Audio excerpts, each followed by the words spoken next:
皆さん、ご無沙汰しております。少年チコでございます。新年ね、始めましてということで、本当は1月2日元旦の時に、流してないといけなかったんですけども、ですね、私、ちょっと元旦はお休みさせていただいたという感じなんですが、実はですね、1月5日に、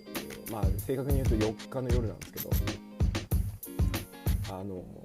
コロナですね、同居人がかかって、それに、看病してたら感染したと、いわゆる家庭内クラスターというやつになってしまいまして、それからですね、同居人は2日ほどですぐ回復したんですけども、私の方がですね、なんと1週間以上経っても全く改善せず、結構しんどい状況が続いていたと。同居人が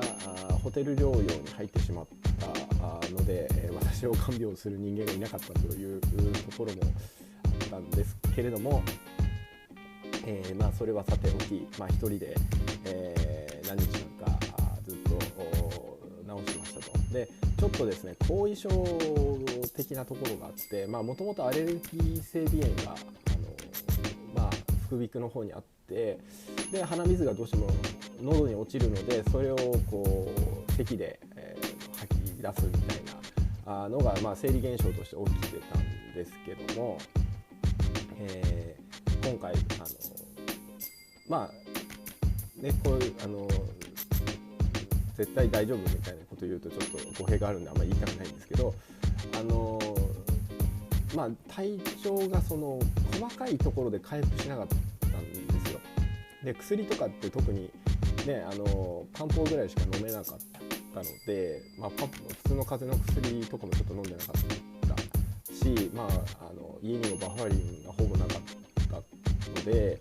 ろくにもないし、本当に自然治癒させるしかなかったんですよ。で、栄養補給もちゃんと食べれないので、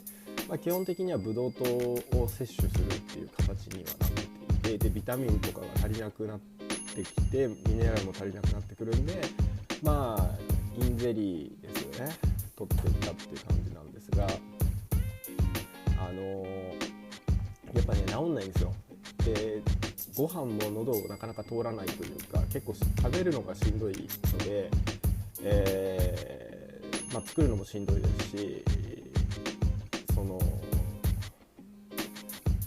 なかなか栄養が取れないっていう状況が続いていて、で自宅待機を自主的にやっていたので、その自宅待機期間を超えてから、ちょっとハイカロリーなものを何回か取るようにして、なんとか動けるようになってきたけれども、やっぱり歩くとすごいしんどかったりするし、頭痛が取れなかったりするし、僕プログラムとか半ば書いてるんですけど、最初プログラムさあ仕事再開しようかって言ってみた時に、もう吐き気しかしなかったり、もう脳がついていかないんですよ。もうそういう大量の情報、ゲーム画面とかもそうですよね。ソシャゲの、僕 FGO やってるんですけど、 FGO の画面見てるだけでも吐き気がする。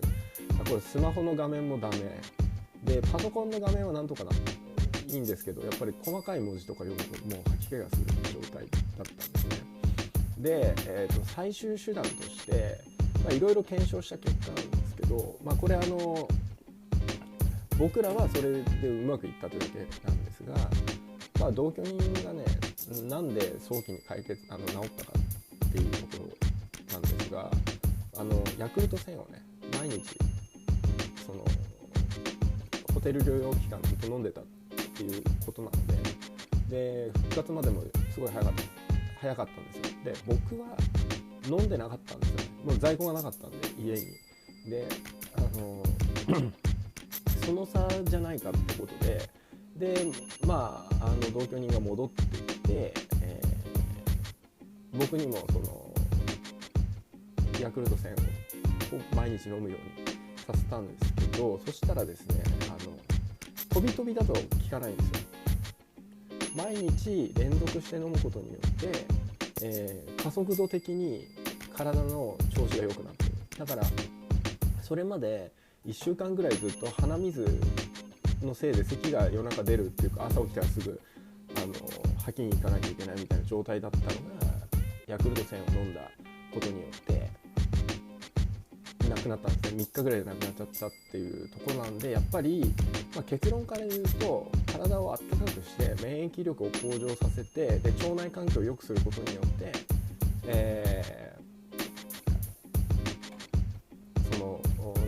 っぱり自己免疫で治すしかないんですよね。コロナ、風邪と一緒なんで、結局コロナっていうのは自分で治すしかない。だから免疫を高めるっていうことで、歌ってないですけど、ヤクルト1000は免疫を高めるなんて一言も歌ってないし、それ言っちゃうといろいろ問題が発生するんですけど、事実としてやっぱり飲んだか飲まないかは非常に違ったっていうところが、ありましたということですね。いろんな噂はもともとあるんですけど、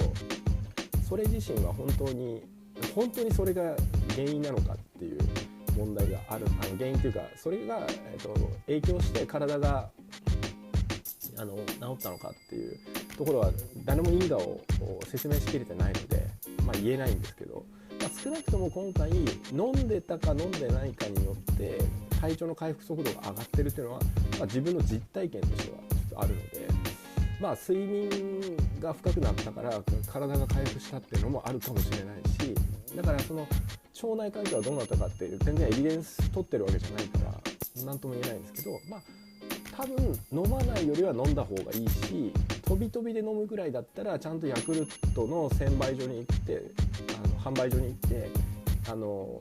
ヤクルト1000を7本セット買ってきっちり飲むっていうのが一番いいのかなとは思います。はい、ということで、ちょっと冒頭ね、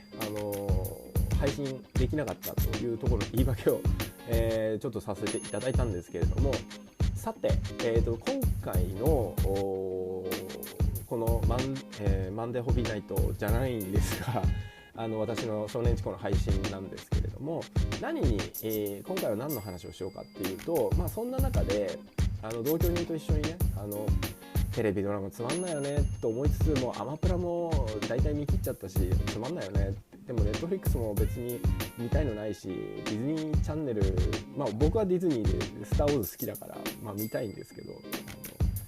その同居人がね、あんまりそういうの好きじゃないとマーベルも別に好きじゃないということなので、別にちょっと契約するのを控えているという状況で、うちはね、NHK さんに、の番組を見たいわけでもないのでテレビを持っていませんということで、でも iPad は持っているので、TVer という、民放5社がお金を払って作っている無料のアプリがあるんですけれども、この TVer で、連ドラが見れるということで、今期ね、2つ非常に気になるドラマがあるということで、同居人がね面白いから見てということで見てるんですけども、その2つというのはですね、1つが草薙剛さんの、が主演しているドラマで、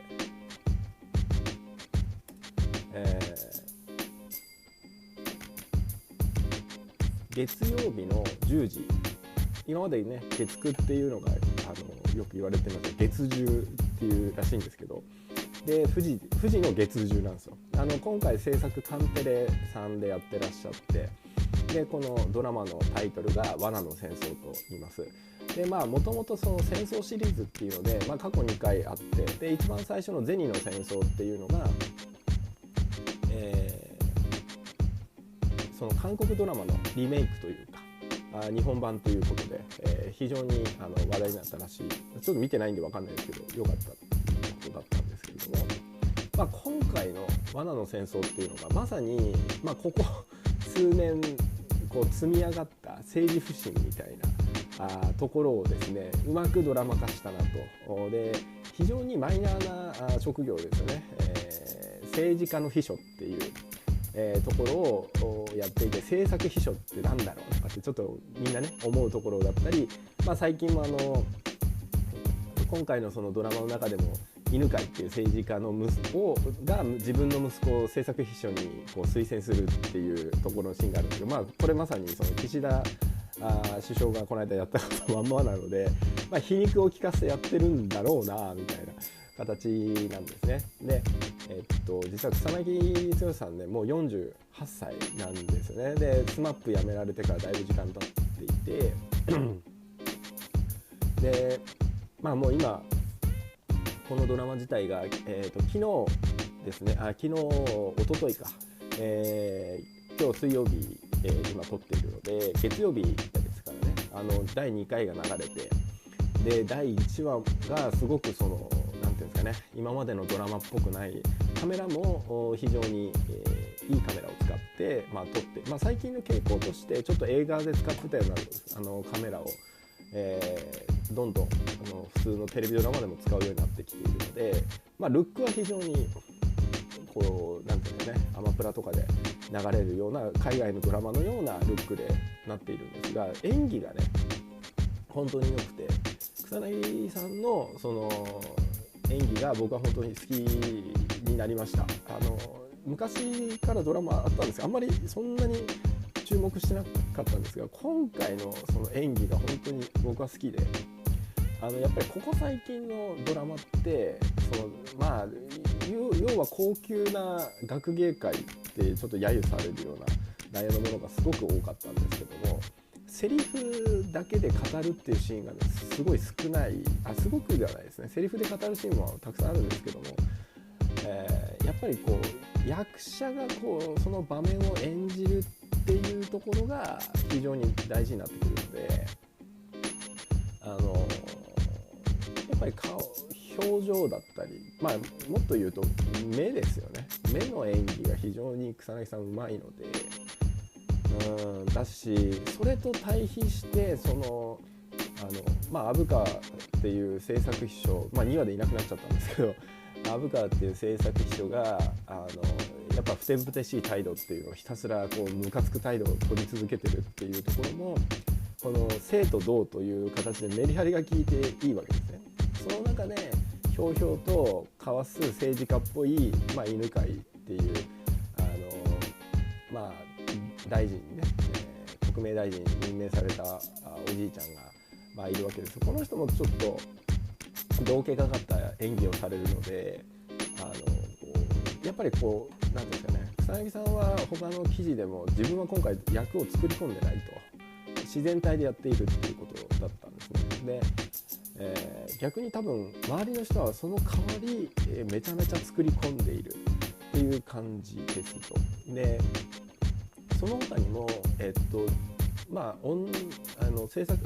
秘書官の、女性役の女の人だったり、マサトって言われている、大学生ですね。大学生からバイトで入ってきた子なんていうのも非常に全員がこう同化的に個性を演じるわけではなくて、ちゃんと役者として個性を演じてるっていうところが面白いなと。でそれに味付けされているその個性という、設定上の個性ですねをどのように演じるかと。でその舞台役者的なそのなんていうんですかね、こうメリハリっていうか、そのを演じることではなくて、ちゃんとテレビドラマとしてスケールされた演技をメインとしてやられているなというふうにすごい私は感じました。とにかくその画面全体をうまく使っているなというのが印象的で、小手先でやってないなと。だから、カンテレってもともと結構しっかりドラマ作る感じなんですけれども、非常にこのテレビマンの矜持を見たなと。やっぱりこ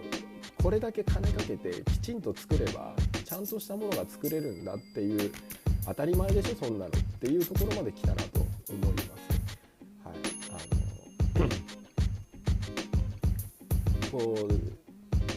なんていうんですかね、タレントだけで勝負するようなドラマっていうのではなくて、やっぱり話の構造の面白さで引きつけるというところですね。実際その視聴率もね、この時間帯としては非常に悪くないので、今のそのねネットで見れますよっていう状態から見ると、それでも 10%、9% ということなので 9.4% ということなので、全然悪くないと思います。なので、1% が100万人らしいので、9% ってことは、900万人とか1000万人とか、それぐらいの人が人口の 10% が見てますよぐらいの計算でいいらしいです。だからそれぐらいの認知があれば十分だと思いますし、実際はネットで見てるのまだ計算入れてないので、本当だったら15% ぐらいいってる可能性はありますよねこのドラマは本当にいいドラマだと思います。なので皆さんもっと、見た方がいいと思います。はい、で、もう一つがこれもですね、こちらの方はもう3話までいってるんですけれども、